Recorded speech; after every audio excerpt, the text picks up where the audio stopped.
La Torah, les mitzvot et l'antidépresseur.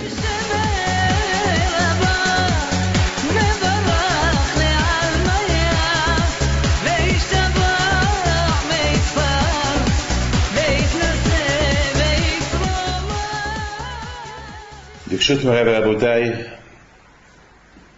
avec la permission d'Hachem, nous allons parler aujourd'hui un peu de comment Akadosh Baruch Hu a décidé de construire un sanctuaire dans le désert après que les Béni Israël ont fait la faute du Hegel. Nous avons lu la sortie de l'Égypte, Ke'at Yam Souf.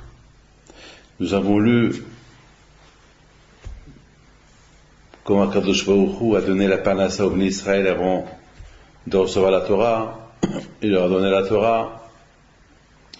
Et après, Akadosh Baruch Hu a décidé de leur donner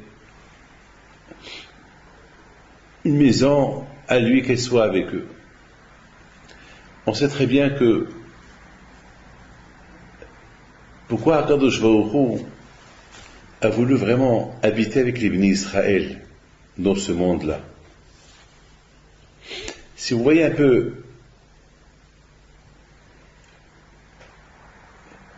la raison pourquoi Akadosh Baruch Hu vraiment voulait habiter avec les Juifs, c'est parce que quelque part ils ont fait le veau d'or. Parce que Hachem, il a dit au Béni Israël que psychologiquement le fait que vous pensez que je suis loin de vous, alors ça vous a emmené à faire le veau d'or.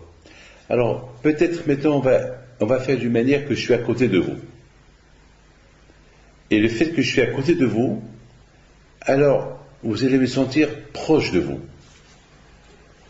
Alors maintenant la question se pose, et aujourd'hui, qu'il n'y a pas de temple, qu'il n'y a pas de Beit Hamikdash, alors comment on va se sentir Hachem proche de nous? On risque de faire le veau d'or encore.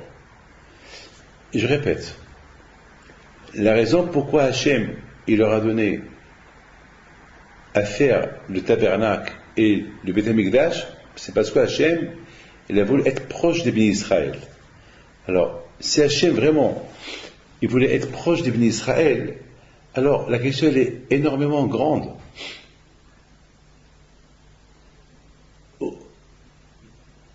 Comme c'est écrit, faites-moi un sanctuaire et je résiderai avec vous. Donc quelque part, le Mishkan, le tabernacle, le Beit Hamikdash, c'est la maison d'Hachem. Hachem, comme si Hachem il veut faire, voilà, je suis à côté de vous. Ma maison elle est là. C'est pour ça que le temple on l'appelle Beit Hachem. C'est pour ça que le temple on l'appelle l'endroit où on voit et où on est vu. On va pour voir et sachez qu'on est vu. Hachem il nous voit. Mais c'est bien, alors ça c'est, d'accord, c'est bien. À l'époque, les Juifs ils avaient le temple. Alors, ils voyaient et ils sont vus.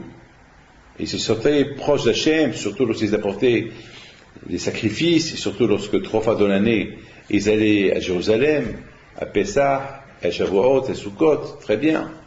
Mais maintenant, on n'a pas de temple, on n'a rien du tout.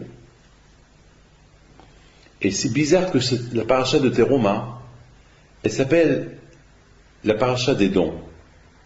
Hachem, il demande aux Juifs, apportez-moi des dons, Jikroli Teruma, apportez-moi des dons pour construire le tabernacle, et comme ça on va être l'un proche de l'autre. Et chacun il a apporté un don. Ça veut dire que le Beit Hamikdash c'était d'une manière que on ne peut pas dire que les riches seuls qu'ils apportent des dons et pas les pauvres, tout le monde. C'est-à-dire que tout le monde a donné une participation. Ça veut dire que le Beth Amikdash, il appartient à tout le monde. Comme certains sacrifices qu'on faisait au Beth Amikdash, on les appelle Korban Tzibur, le sacrifice du public. C'est quoi le sacrifice? C'est avec l'argent du public. C'est pas, comme par exemple une synagogue, elle appartient au public. Quand la communauté, elle appartient au public. C'est pas, parfois elle appartient à un seul donateur, donc c'est sa synagogue, mais les associations, c'est-à-dire que c'est le public qui l'a cotisé pour construire la synagogue. Et là, le temple, le Beth Amikdash, c'était une cotisation, tout le monde a apporté, chacun il a donné, les femmes, les enfants, tout le monde a apporté un don. Donc ça appartient à tout le monde. C'est super. Donc c'est la paracha des donations. La paracha de Trouma des dons pour construire le Beth Amikdash. C'est bien. Parce qu'ils ont fait le veau d'or. Maintenant Hachem il leur dit, mais je n'ai pas trop confiance en vous, parce que vous croyez que je suis loin de vous. Maintenant que vous sachez que je suis à côté de vous, allez, que chacun de vous ait fait une donation, et le jour qu'on va inaugurer, je viendrai. C'est ce qui s'est passé dans la paracha Shmini, Akadosh Baruch Hu, il s'est dévoilé au peuple juif. Maintenant. Et l'inauguration du Beth Amikdash s'est passée à Pessah. Pendant la fête le mois de Nissan, c'est là que Akadosh Baruch Hu, il s'est dévoilé au Nissan. C'est là qu'ils ont fait l'inauguration du tabernacle, à Pessah, avant Pessah. Alors maintenant, la question se pose, et maintenant que nous n'avons pas de Beth Amikdash, alors comment Akadosh Baruch Hu peut résider en nous? Alors écoutez très bien.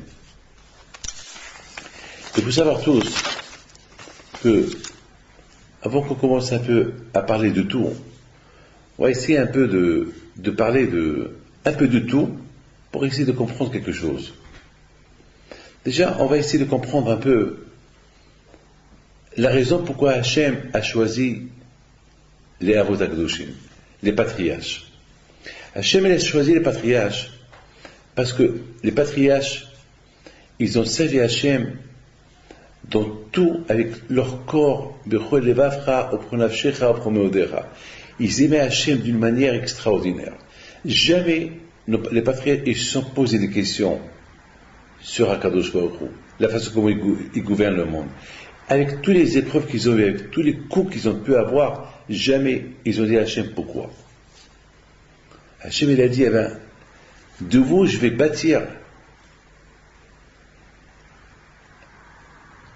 de vos descendances qui vont sortir de vous, je vais bâtir un peuple, parce que si ils vont vous imiter, alors je finirai par le monde finira par réparer la faute qu'elle a fait Adam Arishon, et je peux redevenir roi sur le monde entier comme j'étais avant que Adam il a fauté. Akadosh Baruch Hu, il a vu la manière comment Abraham, Yitzhak, Yaakov, ils ont servi Hachem. Il a dit, si vraiment on réussit à avoir une descendance comme vous, alors c'est fini. Le monde va être réparé.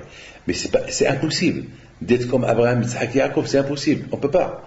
Mais la façon comme Abraham, Yitzhak, Yaakov, le chesed d'Abraham, la façon comment Yaakov a étudié la Torah, et la façon comment Yitzhak il a servi Hachem, non, on ne peut pas. Mais c'est que chacun de nous il fait un peu. C'est vrai qu'on fait ce qu'on peut, comme les tzadikim. Les tzadikim, vraiment, ils ont servi Hachem, peut-être pas comme les patriarches, mais ils ont essayé. Vous savez ce que Hachem, ce qui compte le plus chez le bon Dieu, c'est le cœur. La façon comment l'homme il se comporte avec le bon Dieu. C'est-à-dire que je veux tout faire pour toi, Hachem. Malheureusement, j'ai pas le mécanisme. Malheureusement, j'ai pas les moyens. Alors Hachem comprend, il dit, bon, je sais que tu veux me servir bien, mais tu n'as pas les moyens. Je te comprends. Alors je te comprends. Donc vous avez bien compris pourquoi Akadosh Baruch Hu, des descendants d'Abraham, Yitzhak et Yaakov, il a construit un peuple et il a dit qui da'ativ liman itzavé. Hachem il a dit la façon comme Abraham, Yitzhak et Yaakov ils se comportent avec moi, c'est comme ça qu'ils vont éduquer leurs enfants à me servir. Et la preuve, on a vu Youssef. Youssef Hatzadik était tout seul pendant plus de 20 ans en Égypte. Toutes les femmes qui couraient derrière lui, et Youssef il est resté tzaddik. Il n'a pas fait de faute avec aucune. Aucune femme.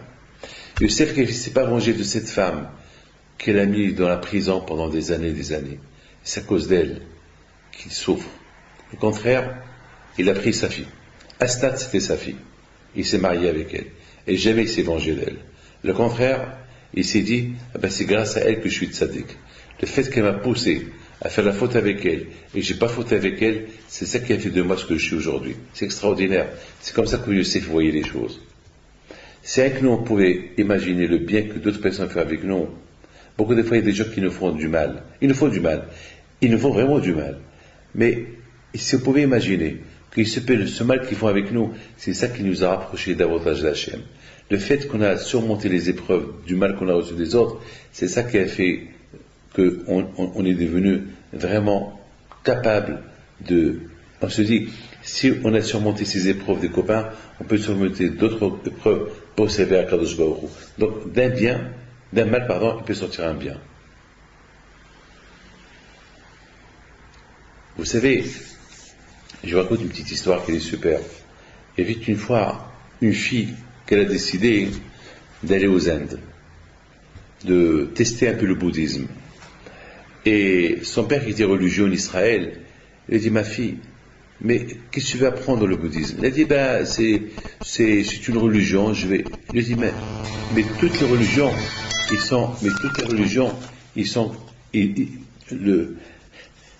as la plus belle religion, tu as le judaïsme. Qu'est-ce que tu veux faire du, comment ça s'appelle, le bouddhisme? Pourquoi le bouddhisme? Il a dit, ma fille, elle a tenu tête, et à la fin, elle est partie pour aller aux Indes. Son père l'a accompagnée à l'aéroport. Il dit, ma fille, Shula, ta mère elle est morte l'année dernière. Et j'ai pensé que c'est toi qui vas s'occuper un peu de moi. J'ai pensé que tu vas être ma canne, tu vas te marier, je vais voir tes enfants. Et maintenant tu me laisses comme ça. Elle dit, mon papa, tu veux que je dise une chose, papa? Et je ne crois pas beaucoup. Et ma fille, mais je t'ai envoyé au séminaire. Tu as une bonne éducation juive. Ta mère est une religieuse. Mais tu es en train de brûler ta mère dans l'autre monde. Moi, j'ai pas d'enfant, j'ai que toi. Comment je vais accepter des choses pareilles? Et papa, t'as pas le choix. Papa, je peux rien faire. Elle dit, ma fille, tu sais, si jamais tu prends cet avion, je te pardonnerai pas. Je te connais pas. C'est fini. J'ai fait une croix sur toi. Il lui dit, papa, tu peux le faire. Elle prend l'avion, elle s'en va. Et bien sûr, au départ, elle est partie avec une copine, bien sûr. Ils sont partis arrivés aux Indes. Ils ont visité les groupes bouddhisme, Hare Krishna, etc. Et pendant 3 ans, elle tourne, elle se cherche. Et un jour, dans la forêt, quelque part aux Indes, au Bangladesh peut-être, elle rencontre une copine qu'elle n'a pas vue depuis des années. Et je dis, qu'est-ce que tu fais là? Je suis venu là pour voir, ça fait déjà 1 an et demi que je suis là, mais j'ai perdu mon temps, je vais retourner chez moi. Et toi, ça fait 3 ans que tu es là? Oui. Et alors, qu'est-ce que tu fais? Je sais pas, je vais encore essayer un peu. Je lui dis, je suis désolé pour le malheur qui t'est arrivé. Je lui dis, quel malheur? T'as oublié. Quand je suis pas au courant. Je dis, non, de quoi? Ton père, il est mort. 6 mois après que tu as quitté Israël. Mon père, il est mort. Oui, il est mort, le pauvre. Et d'ailleurs, on avait entendu qu'il est mort à cause de toi. Parce que c'était dur pour lui de la séparation. En plus, c'était très dur pour lui que tu es devenu bouddhiste. Et d'ailleurs, quoi, tu es pas au courant? Mais non, je me suis dit de connecter avec mon père. Beaucoup de fois, je l'ai appelé, il ne me répond pas. Tu peux appeler du matin au soir, mais il est mort depuis 2 ans et demi. Elle a commencé à pleurer. Et voilà, Shulamit, qu'est-ce qu'elle fait? Elle prend l'avion, elle s'en va, elle rentre à Tel Aviv. La première chose qu'elle fait, je vais aller au Kotel, demander pardon à Dieu. Je suis fautive, c'est à cause de moi que papa il est mort. Alors, elle va au Kotel, elle prie au Kotel, et puis elle pleure, pardon papa, pardon Hachem, je t'ai fait du mal, j'ai pas le cœur, Comment que je vais faire? Sans toi, je suis seul.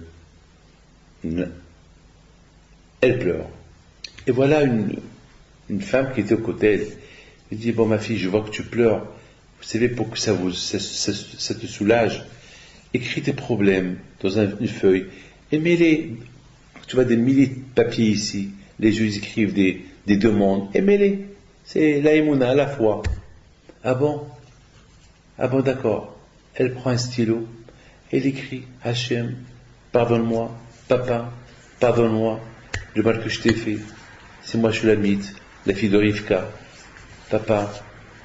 Et voilà, elle essaie par faire enfoncer un petit morceau de papier dans. Elle a essayé de trouver un petit coin, elle n'a pas trouvé.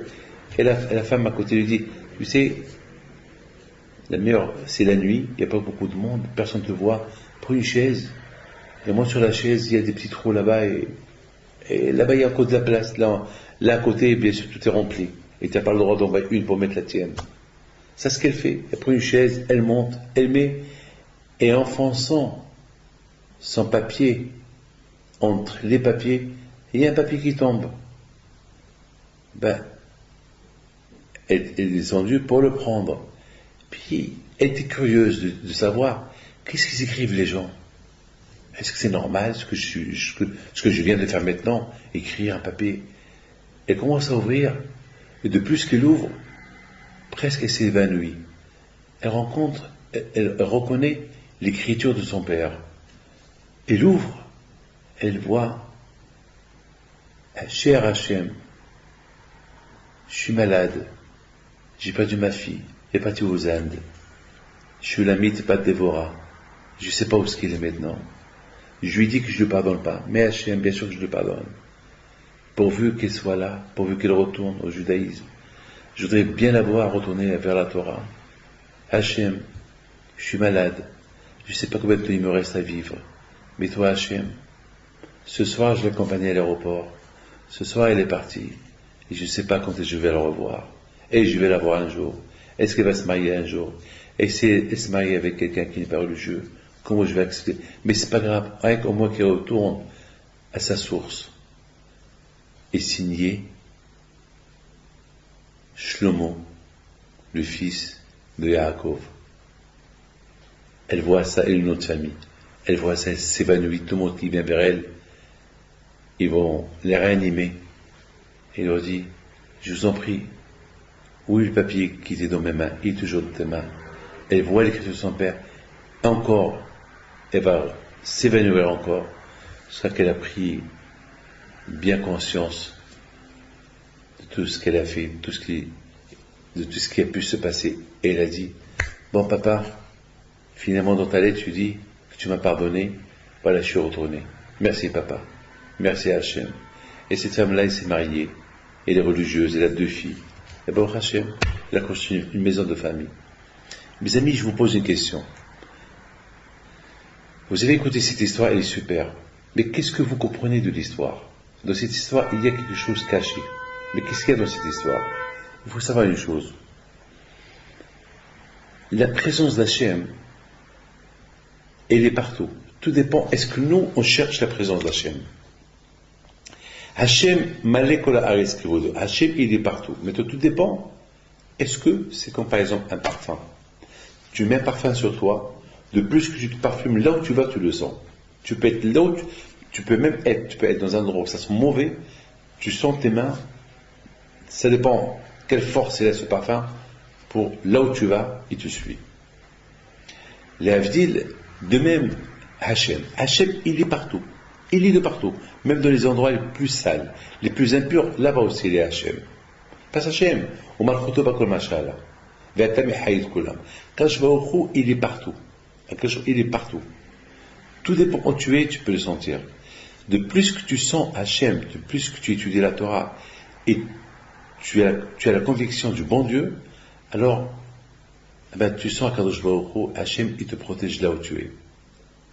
Tu t'éloignes de lui, c'est loin de toi. Tu t'approches de lui, il s'approche de toi. Et au fur et à mesure que tu t'approches de lui, il s'approche de lui encore plus de toi. Moi, une fois, j'ai dit à quelqu'un, dis-moi, Est-ce que tu aimes Hachem? Il me dit non. Je lui dis pourquoi? Mais il dit pas, je sais pas, je le sens pas. Je dis c'est vrai, tu as raison. Je dis c'est vrai. C'est vrai, c'est dur d'aimer quelqu'un qu'on voit pas. C'est très dur d'aimer. Et surtout, c'est dur d'avoir une conviction sur quelque chose qu'on ne voit pas. Par exemple, dans mes mains, j'ai un téléphone. Ce téléphone, c'est un téléphone. C'est pas un stylo. J'ai une conviction. J'ai une certitude que ce que j'ai dans les mains, c'est un stylo, c'est un téléphone et non pas un stylo. Maintenant, demandez à un fou.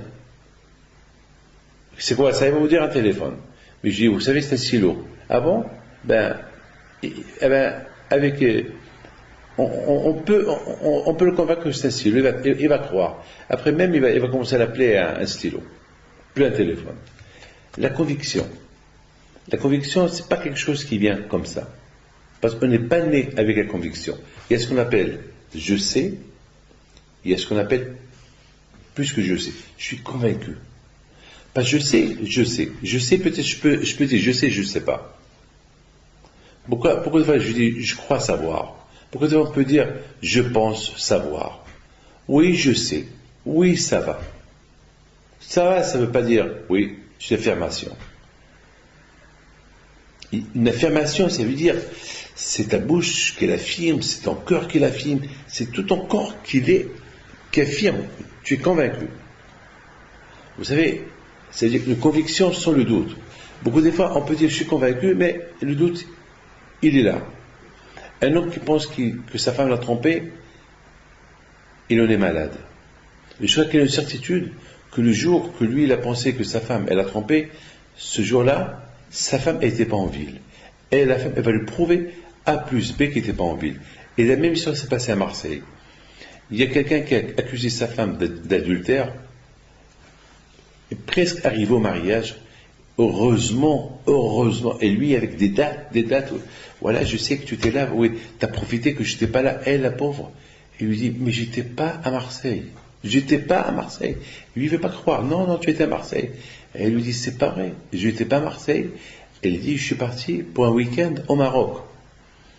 Et c'était avec des amis, on est parti pèleriner au Maroc. Elle dit, oui, je ne crois pas, tes copains, tes copines, je ne crois pas, vous êtes tous mis. Et lui, dans sa tête, pourquoi? Parce que c'est quelqu'un qui lui a dit, un jaloux, qui lui a dit, oui, ta femme, elle a dû te tromper, je ne sais pas où elle parlait. Bon, malheureusement, c'est vrai, cette femme-là est un peu légère. Elle parle avec tout le monde. Bon, c'est pas beau de trop parler avec les gens, surtout lorsque Marie n'est pas là, mais qu'il soit là, c'est pas beau de trop parler avec les hommes. Alors, voilà, ce monsieur-là, il a créé un doute, et ce doute-là, ça a perturbé le mari qu'il veut divorcer, et la pauvre la femme qui aime son mari, qui n'a jamais rien fait dans sa vie, et la pauvre. Et voilà, j'ai eu une idée que personne n'a eue. J'ai eu l'idée que personne n'a eue. J'ai dit au mari, mais attends, mais c'est facile de savoir si ta femme, elle est rentrée ou n'est pas rentrée. On peut voir si le passeport est tamponné. Parce qu'au Maroc, tu rentres pas. Au Maroc, on tamponne. Alors, l'idée était bonne. Elle me dit, mais j'ai pas trouvé de tampon dans le passeport. Pourquoi? Parce que beaucoup des fois, au Maroc, les gens qui voyagent en Israël ne veulent pas de tampon parce qu'ils voyagent dans les pays arabes, ils ne veulent pas de tampon. Donc ça, c'était l'argument que la femme, elle a dit qu'il n'y a pas de tampon parce qu'elle a demandé qu'on ne tamponne pas de son passeport. Donc malheureusement, c'était grave pour elle. Mais finalement, j'ai dit non. Même si elle ne tamponne pas le passeport, elle a dû remplir une affiche. Et moi, j'ai des connaissances au Maroc. Je peux savoir si elle est rentrée telle et telle date et qu'elle soit sortie telle et telle date. Et effectivement, elle est rentrée au Maroc, elle avait son affiche, son écriture, la photocopie. Alors là, le mari était super content. C'est-à-dire que lorsqu'il y a un doute, l'homme, il est malheureux. Et lorsqu'il n'y a plus de doute, c'est la joie qu'elle vient. Grâce à Dieu, ce mariage a été sauvé grâce à ces affiches-là. Il y avait une affiche dans la police, c'était super, c'est ça qui a sauvé, et c'est son écriture tamponnée, et c'est ça qui a sauvé la femme, la date qu'elle avait dit, et l'heure qu'elle avait dit, et Baruch Hashem, tout était réglo. Mais après, elle a même retrouvé le billet avec laquelle elle voyait. Il faut savoir une chose, que la conviction, c'est quelque chose de vrai. Je suis convaincu qu'il y a Hachem. Mais pour que cette conviction qu'il y a Hachem, elle réside en toi, c'est pas, oui, ça va, oui.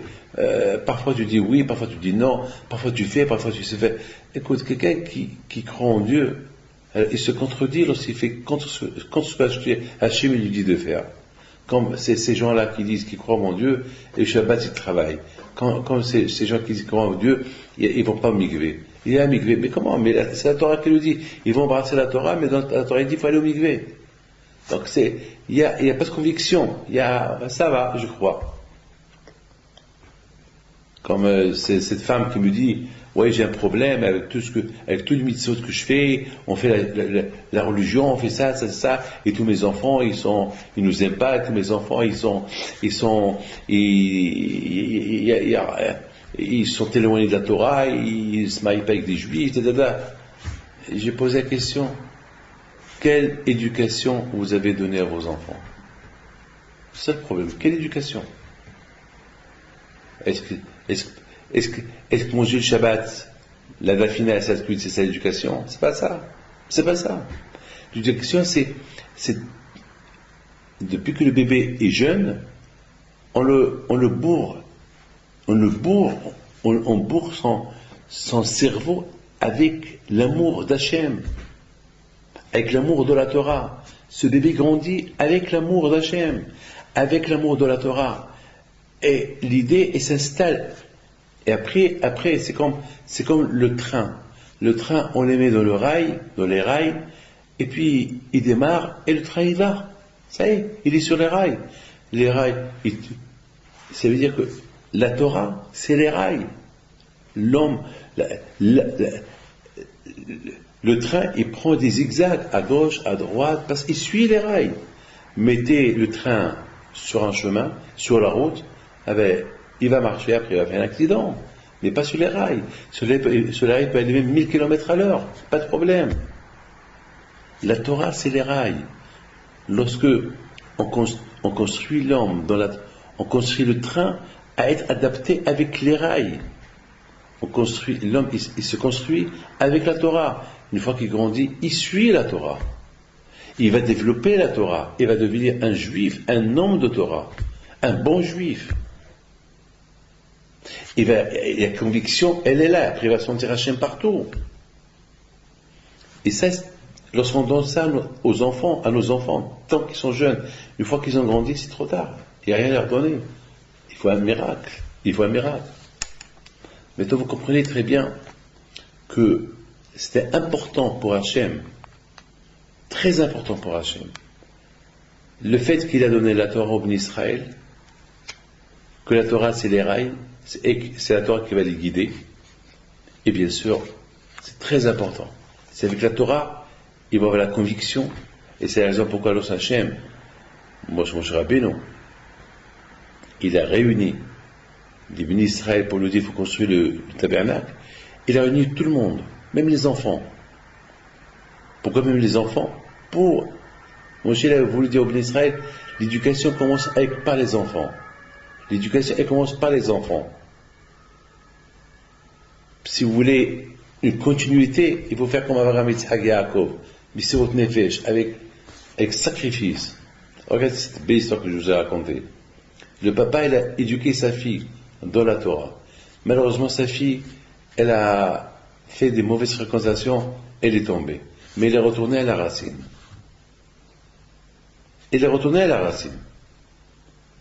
Beaucoup de fois, ça arrive. Le problème, c'est si on ne donne rien aux enfants. Si on ne donne rien aux enfants, c'est un problème. Est-ce qu'ils vont retourner un jour à la racine ou ils vont se perdre?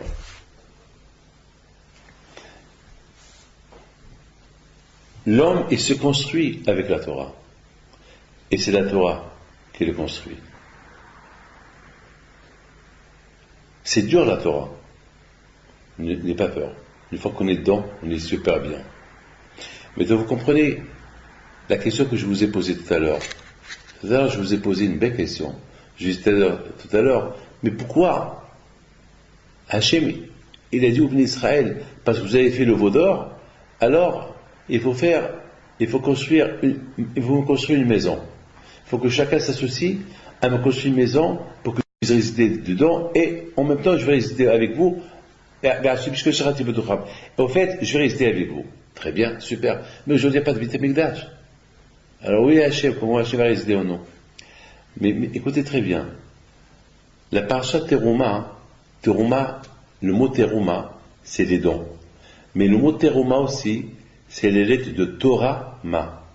La Torah qui a été donnée après 40 jours. Ça veut dire que finalement, Hachem, il dit au Béni Israël, voilà, je vais résider avec vous, ou avec les dons que vous allez donner pour construire un tabernacle, ou bien, s'il n'y a pas de tabernacle, eh ben, je vais résider avec vous lorsque vous allez étudier la Torah. Si vous allez vous construire avec la Torah, je résiderai avec vous. Cette Torah qui a été donnée à 40 jours, à Moshe Rabbeinu.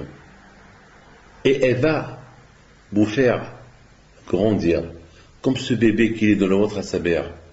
À partir de 40 jours, il commence à se former. Eh bien, la Torah, elle va commencer à vous former. Cette Torah qui a été donnée après 40 jours, au fur et à mesure que vous allez la respecter, vous allez l'étudier, elle va vous former, elle va vous faire grandir, elle va vous rendre des êtres humains, des adultes, et vous allez devenir des hommes. Atem Nikaim Adam. Alors, vous allez être les vrais. Ça, c'était le but de Adam Arishon. Le but de Adam Arishon, c'est de me connaître, de me servir. Le premier Adam que j'ai créé, le but, c'est pas que je le crée pour qu'il mange, qu'il dort, et pour qu'il fasse ce qu'il veut. Le but, pourquoi je l'ai créé? Pour qu'il me serve, pour qu'il soit à côté de moi. Et après, malheureusement, il a fauté. Atem, c'est les lettres Emet. Atem, vous êtes appelés des hommes. C'est ce que Hachem veut. Avec la Torah, on se construit pour être Adam, adulte, un homme, avec la Torah, avec du Emet. La Torah qui est vraie, la Torah qui est juste. C'est ça. C'est ça la paracha. Ça veut dire que cette paracha Teruma, elle parle de deux choses. Elle parle et du Beit HaMikdash, du tabernacle. Il faut créer avec vos donations le tabernacle, ou bien donner de votre temps un don. Votre temps, un don. Time is Torah. Et construisez-vous avec la Torah. Et grandissez avec la Torah. Teruma, Torah, Ma. Vikhu li Teruma. Quand je vais il demande au Béni Israël, voilà, vous avez le choix. Vous pouvez vous construire avec le Beit HaMikdash. Vous allez voir ma présence dans le temple. Et s'il n'y a pas de Beit HaMikdash, eh ben c'est la Torah. Ou bien, si vous voulez doubler doubler votre mise et grandir vite, être très vite des géants de la Torah, alors profitez-en du Beit HaMikdash, de l'auréole qui se trouve là-bas, en même temps étudier la Torah. C'est pour cela, à l'époque, les tzadikim, ils étaient plus importants que les tzadikim de maintenant. À l'époque, ils étaient des prophètes. Ils arrivaient vite à être un prophète, alors qu'aujourd'hui, pour être un prophète, c'est impossible. Alors qu'à l'époque du premier temple, on pouvait vite être un prophète. Pourquoi? Parce que le Beit HaMikdash, il aidait les gens à devenir vite prophètes. Et plus la Torah, un plus. Vous savez, c'est important, un plus. Un plus, ça veut tout dire. Un plus, c'est un plus. C'est le plus. Vous savez, quelqu'un qui fait l'effort, ben c'est l'effort qui le fait gagner. Un effort. On dit, quelqu'un qui est rapide, quelqu'un qui se lève vite le matin. Eh ben, quelqu'un qui se lève vite le matin, il réussit toujours. Il se réveille vite le matin. Quelqu'un qui veut prendre un avion, et il se réveille tard le matin, il a raté son avion. Quelqu'un qui se réveille tard le matin pour aller prier, il rate sa prière. Quelqu'un qui se réveille tard le matin, il rate même son travail, et après il est jeté de son travail. Il faut être rapide. Moi, toujours, là où je voyage, je prends de mon temps à se lever plus tôt que prévu. Je vais toujours être 2 heures, 3 heures à l'avance à l'aéroport. Pourquoi? Parce que je n'ai pas prendre le risque. Beaucoup de gens, ils me reprochent pourquoi. Je dis, c'est comme ça mon père m'a construit. Mon père m'a construit que toujours il faut faire vite. Tout ce que tu veux faire, ne le fais pas avec fainéantisme. Il faut le faire bien et vite. Et prends toujours du temps. Et ne va pas à la dernière minute. Ne joue pas avec les minutes. Fais avant le temps, toujours. Et c'est ça qui nous fait réussir. Ceux qui veulent réussir, alors toujours l'effort, celui qui investit l'effort en tout, il réussit à la fin. Il réussit à la fin.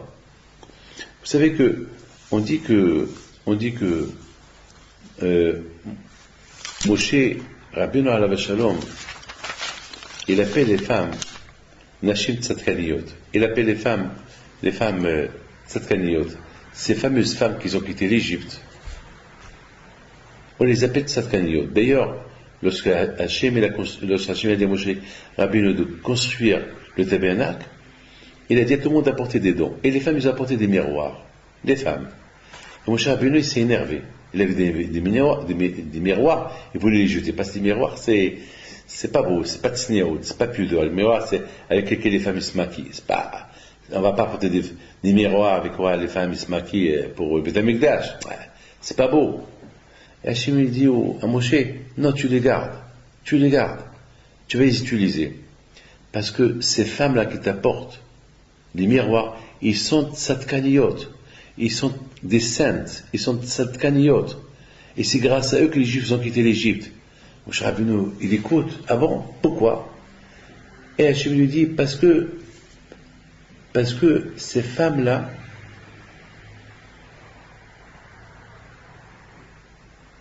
ils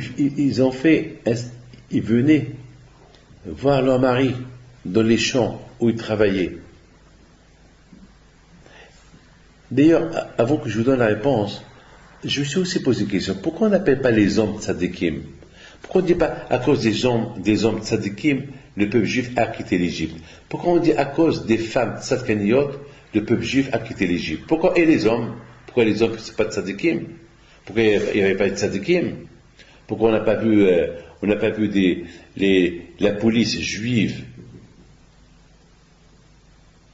qu'ils ont reçu ordre de frapper les juifs qui ne font pas bien leur travail. Et la police juive, elle les a pas frappés et c'est eux qui ont reçu les coups. Donc c'est tzadikim. Pourquoi on n'appelle pas les tzadikim, les hommes tzadikim? On parle que des femmes, les femmes tzadkaniyot. Pourquoi? Justement, Rabotai, la réponse que je vais vous dire, c'est que ces femmes-là, pourquoi on les appelle tzadkaniyot?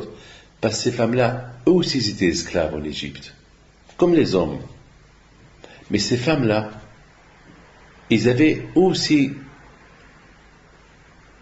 ont subi les travaux forcés.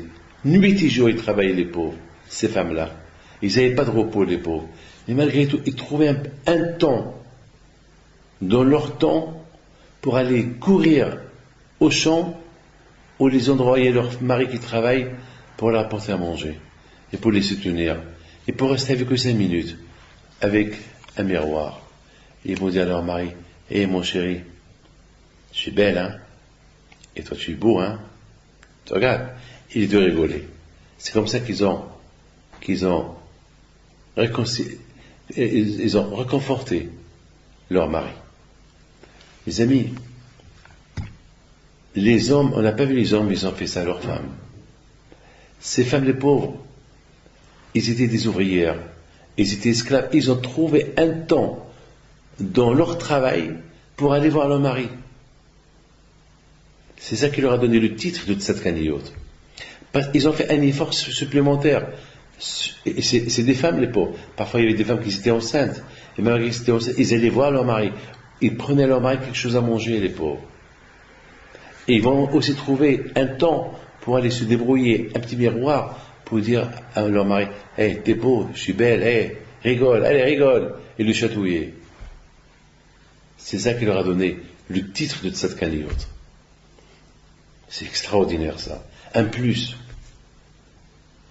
Pourquoi un tzaddik il s'appelle tzaddik? Parce qu'un tzaddik, pourquoi moi je ne m'appelle pas tzaddik? Pourquoi lui il s'appelle tzaddik? Parce que lui il a fait un plus que moi. Alors que moi je mange, je dors et je m'éclate dans la vie. Et lui, il se prive de tout. Rien que pour Akadosh Baruch Hu. Il reçoit les gens, il étudie la Torah, il se réveille le matin à prière. Parce qu'il fait un plus. Le plus, c'est ça qui lui donne le titre de tzaddik. Et c'est ça ce qu'Hachem veut de nous. Hachem il a voulu que, avec le tabernacle qu'on va construire, on va essayer de faire un plus que nous sommes.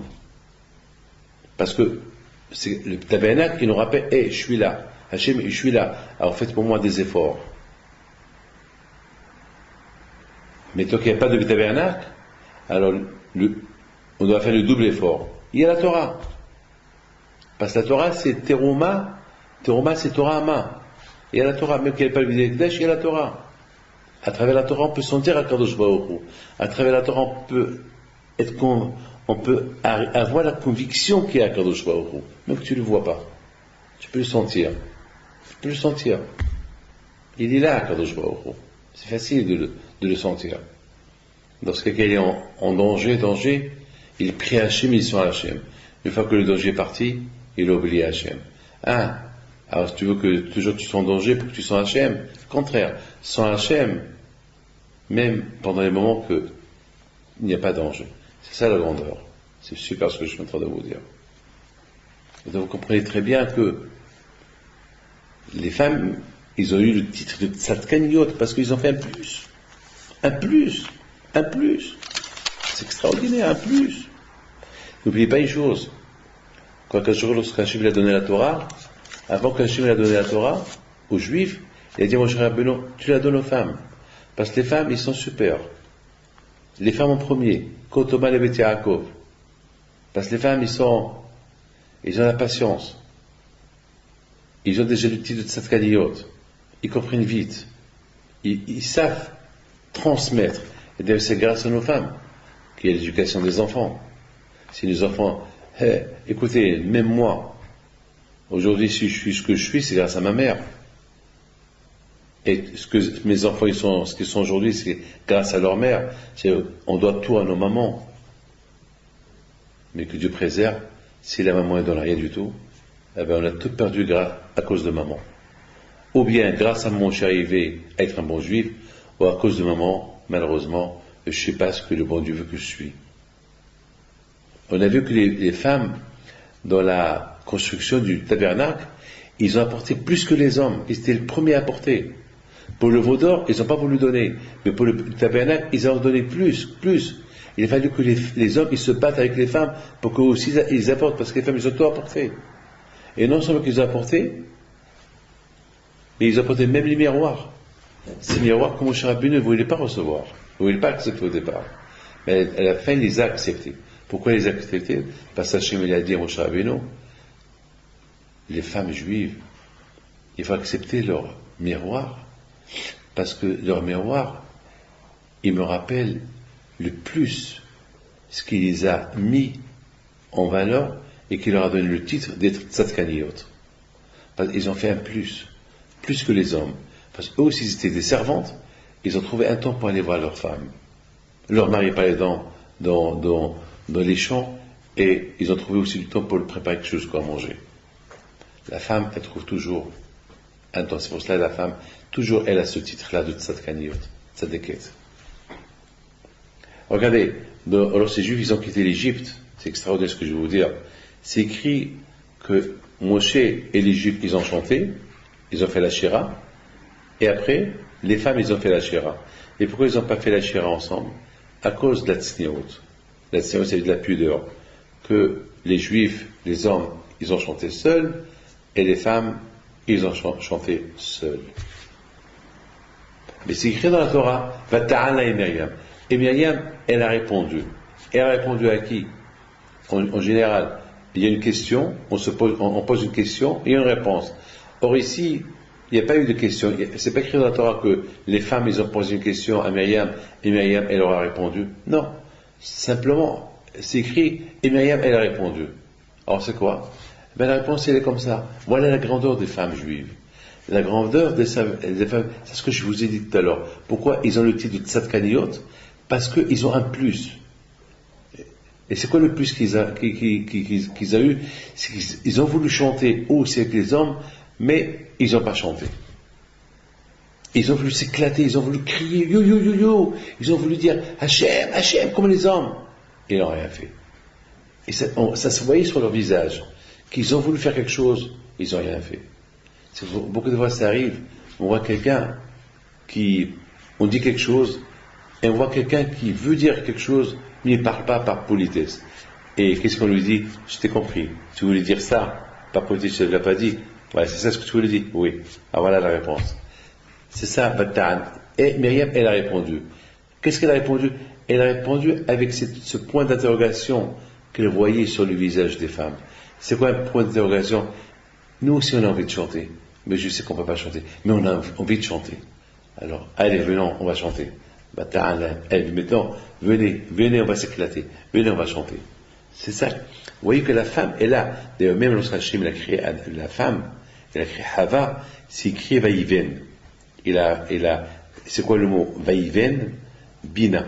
Le Zohar Kadosh et la Gemara dit que Hachem il a créé en la femme une sagesse supplémentaire, quelque chose hors commun. Il y a des forces il n'y a que la femme seule qui les a, que l'homme n'a pas. C'est extraordinaire, c'est extraordinaire. Maintenant, vous comprenez maintenant maintenant, vous comprenez très bien que lorsque Hachem, il a dit au peuple d'Israël de construire le Beth Amikdash, les femmes, ils étaient... Et pourtant, les femmes, ils ne sont pas obligés d'étudier la Torah. Puisque le mot teroma, c'est don. Et le mot teroma qui veut dire Torah Ama, qui veut dire, s'il y a la Torah, voilà, faites le Beth Amikdash, et s'il n'y a pas le Beth Amikdash, on peut grandir avec la Torah. Ou les deux ensemble, et on peut grandir avec la Torah, avec le Beth Amikdash. Donc la Torah, c'est les hommes, c'est pas les femmes. Alors pourquoi les femmes, ils apportent plus de dons que les hommes? Les femmes, elles se sont dit, puisque nous, on n'a pas le droit d'étudier la Torah, c'est que les hommes. Alors au moins, on va donner les traumas, ou bien on va donner des dons. Et les hommes, ils étaient un peu jaloux. Ils se disent, comment? Mais la Torah, c'est pas pour eux, c'est pour nous. Le Beth Amikdash, c'est pour nous, c'est pas pour eux. Et eux, ils apportent plus que nous. Et non seulement qu'ils apportent plus que nous, ils apportent aussi les miroirs, ils apportent et des bijoux, etc. Ils n'ont pas voulu donner des bijoux pour l'idolâtrie, pour le Beth Amikdash. Et nous, qu'est-ce qui va rester pour nous? Qu'est-ce qu'on va donner? Quand leur a dit, apprenez des femmes. C'est pour ça que les femmes, ils ont ce titre-là de Tzadkaniyot. Parce que même que la Torah, elles n'ont pas besoin d'étudier la Torah, ils sont pas tours, ils ne sont pas obligés d'étudier, mais malgré tout, ils ont lancé un message aux hommes. Les hommes, nous, on ne peut pas étudier la Torah parce qu'on n'a pas le temps d'étudier, parce qu'on doit s'occuper de vous et l'éducation des enfants. Alors au moins vous étudiez là. Au moins vous faites là. Allez, apprenez de nous. Parce que si le bon Dieu nous dit de l'étudier, on va se l'arracher. On va l'étudier. Et c'est la raison pourquoi on dit que grâce à la femme, l'homme il va à Gan Eden. Et grâce à la femme, l'homme il va ressusciter. Et grâce à la femme, la Torah, elle va de père en fils. Et de fils en fils. C'est la femme qui transmet. Et c'est la raison pourquoi la femme, elle a eu le zéhout, le mérite, de recevoir la Torah avant les hommes. C'est extraordinaire. Malheureusement aujourd'hui, on se pose la question, vous savez, vous êtes tous au courant que Esav, lorsque Esav et Yaakov, ils ont partagé le monde. Esav il a pris ce monde, et Yaakov il a pris la Torah. Et vous savez ce qui s'est passé? Il s'est passé que un jour, Yitzhak il dit à Yaakov, à Esav, apporte-moi du gibier, je te fais une bracha. Et Yaakov, et Rivka, elle dit à Yaakov, mon fils, ton frère, il ne mérite pas cette bracha. Toi, tu as volé la bracha de ton frère. Va, apporte du gibier à ton père, il va te bénir. Yaakov, il fait ce que sa mère lui dit, il apporte à son père à manger, il reçoit la bracha. Et Esav, il arrive quelques minutes plus tard, il apporte à manger à son père. Et son père lui dit, non, mon fils, j'ai déjà mangé. Il y a quelqu'un qui est venu, il a pris ton nom, il m'a fait un bon repas, et je l'ai mangé, je l'ai béni, les gars, va offrir. Et que ma bracha, je ne conteste pas la bracha. Et la question se pose. Alors Esav, il crie un grand cri, il dit à son père, mais qui a fait ça? Il dit, c'est Yaakov. Et depuis, Esav, il déteste Yaakov. Et depuis Esav, il veut tuer Yaakov. Depuis les nations, il nous déteste. Il nous déteste. Il ne peut pas nous supporter. Depuis cette affaire entre qui s'est passée, lorsque Yaakov il a volé à Esav, la question se pose, mais pourquoi Yitzhak, il a dévoilé le secret à Esav? Pourquoi il lui a dit qu'il lui a apporté? Il dit pas, mon fils, j'ai pas faim, point final. J'ai mal au ventre, je peux pas manger, c'est tout. C'est même pas le peuple qui lui dit que quelqu'un lui a apporté à manger. Et, évitez la haine de Esav. Pourquoi il lui a dit? Imaginez-vous, vous avez 2 enfants. Un qui fait du mal.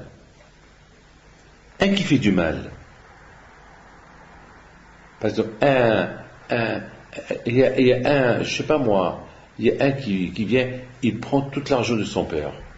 Et vient le deuxième, il dit à son père, papa, où est le reste? Il dit, ben, je sais pas. C'est mieux qu'il lui dit, ben, les voleurs sont venus et ils ont volé. Mais s'il dit, c'est ton frère qui a tout volé, il va le détester. Il va même tuer. Beaucoup des fois, entre nous, beaucoup des fois, il y a des problèmes de frères, et on ne dit pas tout aux frères. On essaie de, on ne voit pas qu'ils se détestent. Alors là, Yitzhak, il a dévoilé à Esav, oui, ton frère est venu, il t'a pris toutes les bénédictions et j'ai plus rien pour toi.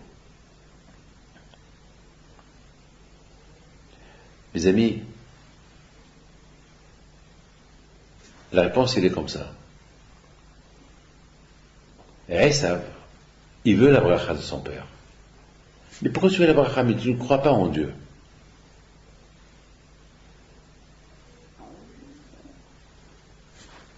Esav, il a commencé à réagir. Si Yaakov, il m'a volé cette bracha, c'est qu'il y a quelque chose. Yaakov, il n'est pas bête. Yaakov, il est très intelligent. Yaakov, c'est quelqu'un qui étudie la Torah. Yaakov, il n'a pas besoin de la bracha de mon père. Il a sa propre bracha. Mais si il m'a pris la bracha que de mon père devait me donner, c'est que je ne la mérite pas. C'est que je suis un voyou. C'est-à-dire que maintenant Yaakov, il va réussir doublement. À part la bracha que le bon Dieu va lui bénir par rapport à la Torah qu'il étudie, mais maintenant il va encore réussir avec la bracha que mon père lui a donnée. C'est qu'il mettait en droit. C'est ça, mes amis. Yitzhak Avinu alav shalom, s'il a dévoilé le secret à Esav, c'est parce qu'Yitzhak il a voulu dire à Esav, si vraiment tu aimais le bon Dieu, ton frère qui est tzaddik, il t'aurait pas pris.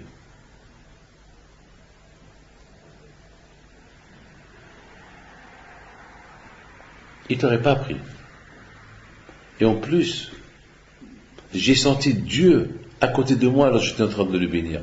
C'est que Dieu était d'accord que j'ai fait cette bracha à lui et pas à toi. Et si je te dis son nom, c'est pour que tu saches.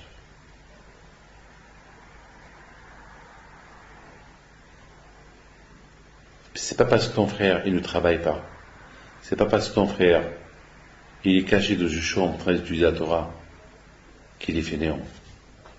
Il va réussir plus que toi. Alors apprends de lui. Tu vas réussir à apprendre de lui. C'est mieux que tu apprends de lui.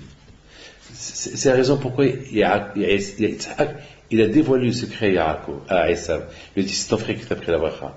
Parce que si tu méritais, je n'aurais pas pris. Et parce que tu ne mérites pas, il te l'a pris.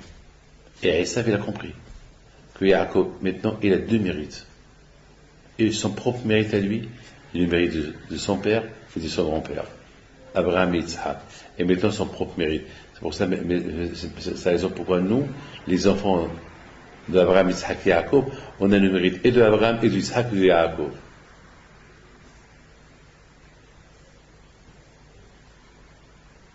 Et c'est important pour Yitzhak de dire à Esav, de l'avertir. Esav, t'es perdu. Ta réussite aujourd'hui est de se renforcer et d'apprendre de ton frère. Et si ton frère veut te donner un peu de ses brachot, mais toi tu dépends des brachot de Yaakov. Tu dépends plus de moi. Ce qui va te bénir, c'est Yaakov. Tu as un problème, va chez Yaakov, tu fais le bracha. Alors tu le détestes, tu perds. Maintenant, Yitzhak il a dit à Esav quelque chose de terrible. Il dit, mais Esav, le seul jour que tu seras indépendant, c'est lorsque Yaakov il peut plus te bénir. Tu peux plus en profiter de lui, de sa bracha. Si il peut plus te bénir parce qu'il peut pas te bénir, c'est que Yaakov, c'est que ses enfants, ils sont pas dans la Torah. Ils sont pas dans la Torah, alors ils vont dépendre de toi. Alors, aussitôt qu'ils dépendent d'eux, aussitôt qu'ils dépendent de toi. Lorsque eux, ils sont dans la Torah, tu dépends d'eux. Lorsque eux, ils sont pas dans la Torah, eux, ils dépendent de toi. C'est important pour Yitzhak, qui dit ça à Esav, et que Yaakov, il écoute. Hey, Yaakov, tu écoutes? Tu dépends de Esav lorsqu'il n'y a pas la voix de la Torah, toi et tes enfants. Esav, il dépendra de toi et de tes brachot lorsque vous êtes dans la Torah.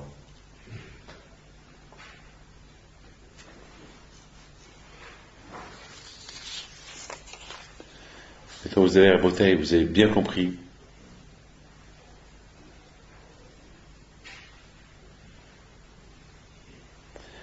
Lorsqu'il y a les mounas en Dieu, il n'y a pas de problème. Lorsqu'il n'y a pas les mounas en Dieu, il y a un problème. Et les mounas, on l'obtient avec la Torah. Que le bon Dieu vous protège. Et que le bon Dieu vous donne la santé, par Chavat Slaha, une bonne semaine, que le bon Dieu vous protège de tout. Et ce cours de Torah, c'est les Ilou Nishmat, Rabbi Shimon Ben Esther Zafrani, qui était un ami de mon père, que Dieu repose son âme, mon père, mais et je vous souhaite une bonne santé, et que vous recevez bien la Torah, et que vous bien dans la Torah. Que Dieu vous aide.